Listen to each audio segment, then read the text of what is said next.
కార్యక్రమానికి నన్ను ఆహ్వానించిన నసీర్ గారికి, అదేవిధంగా పెద్దలు ఖలీల్ గారికి, మక్బూల్ గారికి, పెద్దలు సుబాని గారికి, వెంకటరమణ గారికి, భరత్ రెడ్డి గారు, సీతారామయ్య గారు, అబ్దుల్లా గారు, హుస్సేన్ బాషా గారు, ముజీబ్, అదేవిధంగా వేదిక అలంకరించిన పెద్దలందరికీ, ఈరోజు ఈ రాష్ట్రంలో కానీ ఎక్కడైనా కూడా ఒక స్కూటర్ నడవాలన్నా, ఒక కారు నడవాలన్నా, ఒక లారీ ముందుకు వెళ్ళాలన్నా కూడా మీ శ్రమ లేనిదే, మీ స్కిల్ లేనిదే జరిగేటువంటి పరిస్థితి కాదు.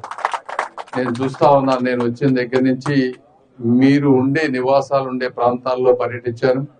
ఇవాళ కూడా వస్తా చూశాను ఎలాంటి పరిస్థితులు ఉన్నవనేది.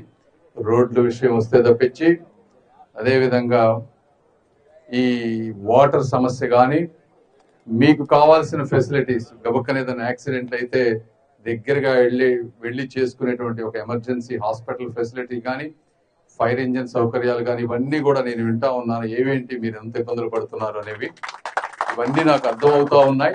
సంవత్సరాలు అంటే జనరల్ గా ఒక యూనియన్ లో అన్ని రోజులు ఏకగ్రీవంగా ఎన్నుకున్నారంటే మీలో ఎంత యూనిటీ ఉందో కూడా నాకు అర్థమవుతా ఉంది.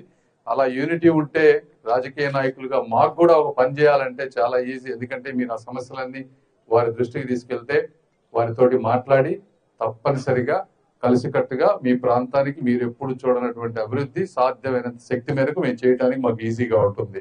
ప్రస్తుతానికి నాకు తెలిసిన సమస్యల వరకు వీటి వరకే నాకు అర్థమైనవి. ఇవి కాకుండా ఒకే ఒక్కటి ఏంటంటే, చాలా మందికి చుట్టుపక్కల విపరీతమైనటువంటి సమస్య, ఇళ్ల సమస్య ఒకటి ఉంది. ఎందుకంటే నేను చూశాను, ఇళ్ల ఎన్నో రోజుల నుంచి 30-40 సంవత్సరాలుగా ఇళ్లలో ఉన్నా కూడా పట్టాలు ఇచ్చేటువంటి పరిస్థితి లేదని నేను విన్నాను. చాలా మందికి కొంత జగన్మోహన్ రెడ్డి గారు ఇచ్చిన ఇళ్ల పట్టాలు కూడా ఎక్కడున్నాయో తెలియని పరిస్థితి.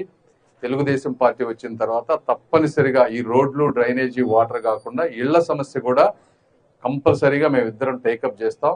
ఎందుకంటే కష్టపడి పనిచేసే మీరు ఇళ్లు కట్టుకోవాలంటే చాలా ఖరీదైంది. అది ఇల్లు అనేది ప్రతి ఒక్కరికి, ప్రతి పేదవాడికి ఇల్లు లేకుండా కీర్తి ఇచ్చే వ్యక్తిగా మీరు ఎక్కడన్నా ఉందా? ఆయన పోస్టర్లో చూస్తే ఆయన బొమ్మ ఎక్కడన్నా ఉందా? ఆయన పోస్టర్లో చూస్తే ఆయన బొమ్మ తప్పించి ఆయన కోసం కష్టపడ్డ వాళ్ళు కానీ, వేరే వాళ్ళు ఎక్కడ కూడా వేరే వాళ్ళకి పేరు రావాల్సినటువంటి అవకాశం కూడా ఆయన ఇవ్వరు. మీరు సిద్ధం పోస్టర్లు చూస్తుంటారు కదా, సిద్ధం పోస్టర్లో వేరే వాళ్ళ బొమ్మ ఎక్కడన్నా ఉందా? జగన్మోహన్ రెడ్డి అక్కడే ఒక మనిషి వ్యక్తిత్వం తెలుస్తుంది. ఒక నిరంకుశత్వం, ఒక స్వార్థపూరితమైనటువంటి ఆలోచనలు అలా ఉంటాయి. తెలుగుదేశం పార్టీలు అవన్నీ ఉండవు. మరి ఇప్పుడు బీజేపీ తీసుకుంటే 2014-19 మధ్య ఏ ఒక్క ముస్లిం సోదరుడికి కూడా ఇబ్బంది జరిగినటువంటి పరిస్థితి లేదు బీజేపీ ఉన్నప్పుడు. ఈ రోజు మరి లాస్ట్ 5 సంవత్సరాలు తీసుకుంటే జగన్మోహన్ రెడ్డి గారు ఏ పార్టీకి సపోర్ట్ చేశారు? కాంగ్రెస్ కి చేశారా, సిపిఐకి చేశారా, సిపిఎంకి చేశారా? ఆయన కూడా చేసింది బీజేపీకి. కాకపోతే కేవలం అఫీషియల్ గా పొత్తు పెట్టుకోలేదు, అదొక్కటే ఆయన చేయనటువంటిది. లోపలికి వెళ్ళి మరి ముస్లిం సమాజం మీద ఎన్నో బిల్లులు వచ్చినాయి, వాటి గురించి ఎవరన్నా చర్చించారా, ప్రశ్నించారా? ఏమీ లేదు కదా. మరి అలాంటప్పుడు ఉంటే ఏంటి, ఉపయోగం లేకపోతే ఏంటి, అది మీరు ఒక్కసారి అర్థం చేసుకోవాలి. ఇప్పుడు బీజేపీ అనేది మీరు ఒప్పుకున్నా, నేను ఒప్పుకున్నా, ఒప్పుకోకపోయినా ఒక బలమైన రాజకీయ పార్టీ. రేపు మళ్ళీ గవర్నమెంట్ ఫామ్ చేయబోతున్నటువంటి పార్టీ.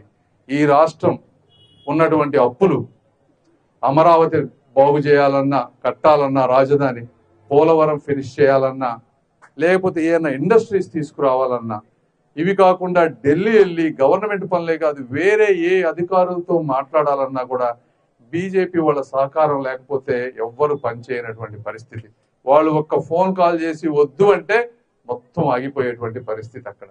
ఇటువంటి పరిస్థితులలో, తప్పని పరిస్థితులలో రాష్ట్ర ప్రయోజనాల దృష్ట్యా మీ అందరికీ చెప్పి స్ట్రైట్ ఫార్వర్డ్ గా మీ ఆశీర్వాదం తీసుకొని బీజేపీతో పొత్తు పెట్టుకున్నాం తప్పించి వేరే ఉద్దేశం ఇందులో ఏమీ లేదు.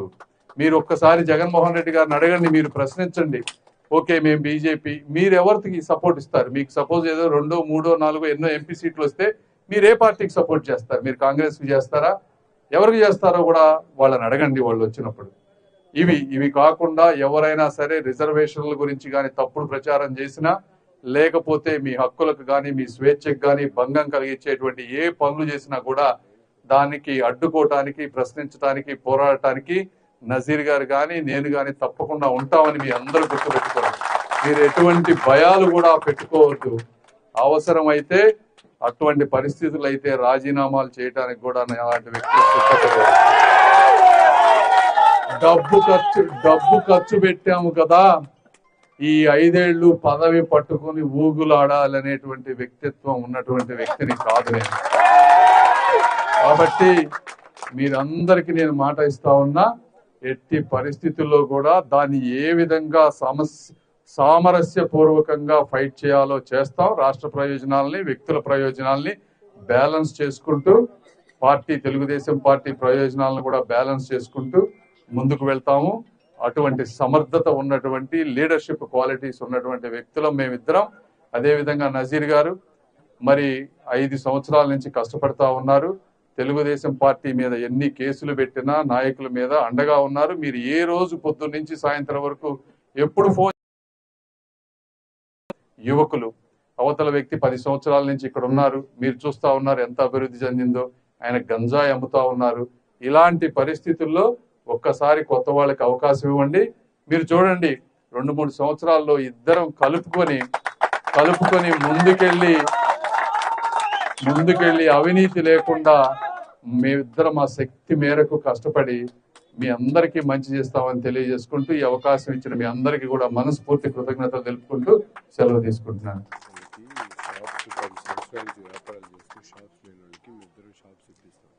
షాప్స్ కూడా ఒకటి చెప్తా ఉన్నారు. చాలా రోజుల నుంచి మీరు ఎప్పటి నుంచో అప్పుడు కట్టించిన కాంప్లెక్స్ ఒకటే చూస్తా ఉన్నాం.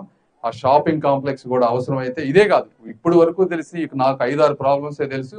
ఏ ఉన్నా అడిషనల్ గా మీకు ఏం కావాలన్నా కూడా వాళ్ళిద్దరికి చెప్తే, షబ్బీర్ గారికి కానీ వీరికి కానీ, అవన్నీ కూర్చొని ఎంతవరకు చేయగలమో అన్ని చేస్తాం. ఒక షాపులే కాదు, ముందు వచ్చే ఏ సమస్యలైనా కూడా.